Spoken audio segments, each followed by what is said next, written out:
واخيرا محمد صلاح بيفتح النار على ارن سلوت مع الصحفيين وبيطلب من والدته حضور مباراة برايتون القادمة لعلها تكون اخر مباراة له مع الجماهير في ملعب أنفيلد.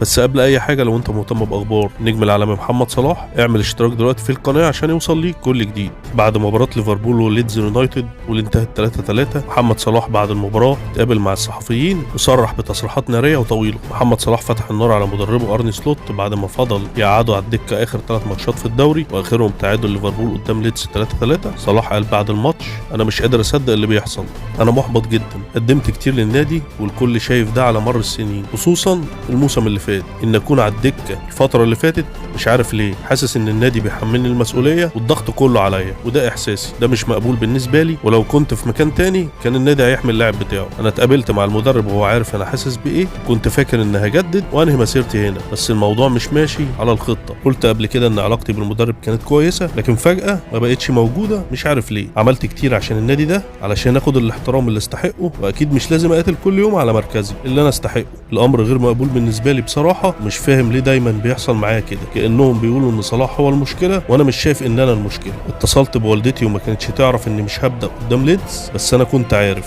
قلت لها: تعالي ماتش برايتون سواء لعبت او لا هنستمتع بالمباراه، هيقولوا ان انا مش اكبر من النادي، وانا فعلا مش اكبر من اي حد، انا بس استحق مركزي، ودي كره قدم. ومن يوم ما جيت وانا مسجل اكتر من اي لاعب في الجيل ده، من يوم ما دخلت الدوري الانجليزي مفيش حد سجل او صنع اهداف اكتر مني، ولو كنت في مكان تاني كان الاعلام هيدافع عني، انا الوحيد اللي ده مش بيحصل معاه. انا فاكر لما هاري كين ما سجلش ال10 ماتشات ولما سجل هدفين، الجميع في وسائل الاعلام كانوا بيقولوا هاري كين هيسجل بالتاكيد، لكن لما الموضوع بيتعلق بيا فالاعلام بيقول لازم يقعد على مقاعد البدلاء. وفي النهايه هنشوف ايه اللي هيحصل. المباراه اللي جايه في انفيلد قدام برايتون، وانا اللي في دماغي اني هستمتع لاني مش عارف المستقبل، وممكن يكون اليوم ده هو بمثابه وداعي للنادي قبل افريقيا. ودي كانت اخر تصريحات النجم العالمي محمد صلاح. نتمنى جميعا للتوفيق، وبالاخص انا حسن سعيد لان انا اتشرفت ان انا قابلت النجم العالمي محمد صلاح عده مرات، من ايام نادي روما حتى نادي ليفربول. كده وصلنا للنهايه. لو انت مهتم باخبار النجم العالمي محمد صلاح اعمل متابعه للصفحه عشان يوصل ليك كل جديد.